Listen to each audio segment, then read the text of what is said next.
Help me to reach 2,000 subscribers. I heard his voice before I even stepped inside the apartment. Calm. Too calm. That terrifying kind of quiet anger that settles in the air like smoke before a fire. My heart began pounding so hard I felt it in my throat as I pushed the door open. And there he was. Daniel sat at the dining table, laptop open. My chest squeezed when I saw my own face frozen on the screen in a grainy hotel hallway camera still. My smile. My hair tossed from dancing and drinking. And the two men behind me. My stomach lurched. For 1 second I could not breathe. You look like you saw a ghost, he said softly. No scream. No rage. Just a gentle voice that felt sharper than any shouted accusation. The door shut behind me with a dull click. A sound that felt like fate sealing itself. I forced a laugh that died before it reached my lips. Daniel. I can explain. He looked at me with eyes I did not recognize. Not the man who loved me. Not the man who brushed my hair while I cried about work. This gaze was colder. Detached. Like he was looking at someone he did not know anymore. I already know, he said. Those 3 words hit harder than any confession could. My knees felt weak. I reached for the back of the chair to steady myself but stopped halfway when his gaze flicked to my hand. I let it drop. Silence stretched so long it felt like it might suffocate both of us. You went to Vegas with your friends, he continued slowly. You told me you needed a break. Time to breathe. Time to reconnect with yourself. His voice trembled. Just once. It sounded like something inside him had cracked. I believed you. I trusted you. Guilt clawed at my throat. I wanted to speak. To apologize. To collapse into tears. Instead I stared at the floor as he clicked to the next image. The hotel elevator. Me laughing. One of them touching my waist. A sound left me. Something between a sob and a gasp.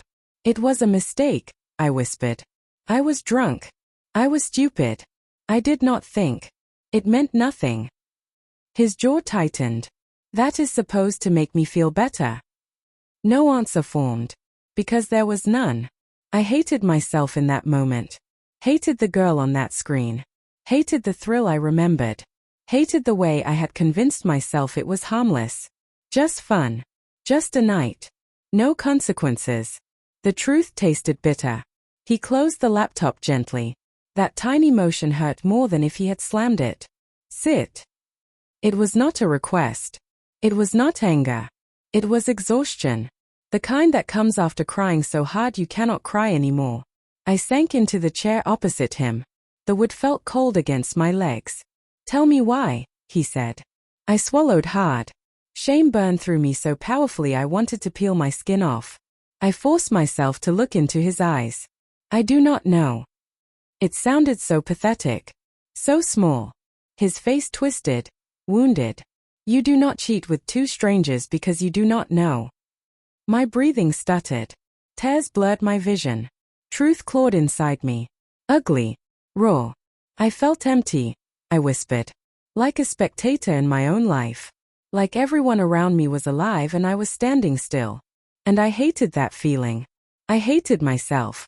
I thought if someone else wanted me, maybe I would feel like I mattered. Tears spilled. I did not wipe them. It was not about you. It was about me being weak and selfish.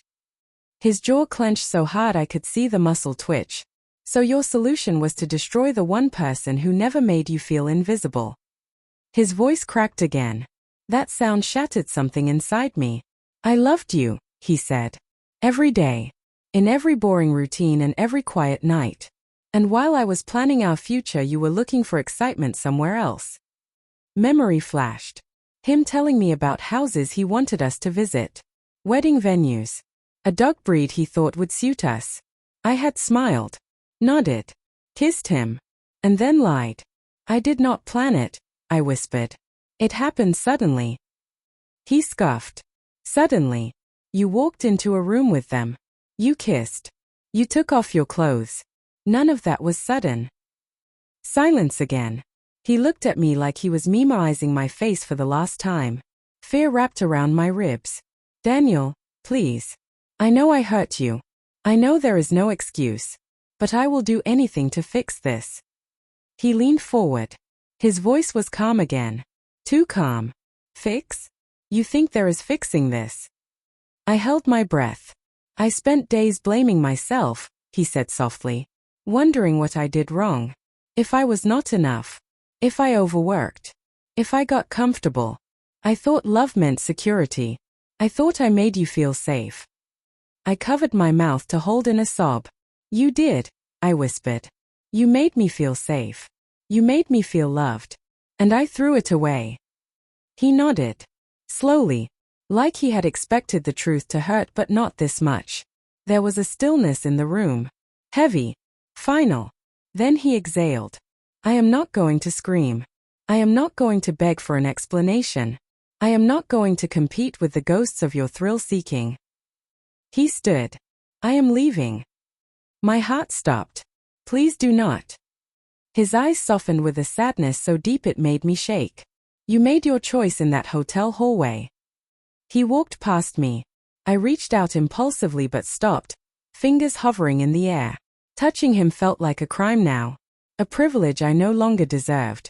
He picked up his keys. Opened the door. I whispered, do you still love me?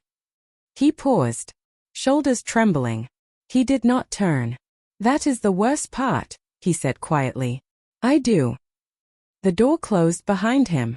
A cold silence filled the apartment. My chest felt hollow. I pressed my palms to my face as a sound tore through me. Grief. Shame. Loss. And then my phone buzzed. Unknown number. A text appeared. I remember you. Fun night. Same weekend next month?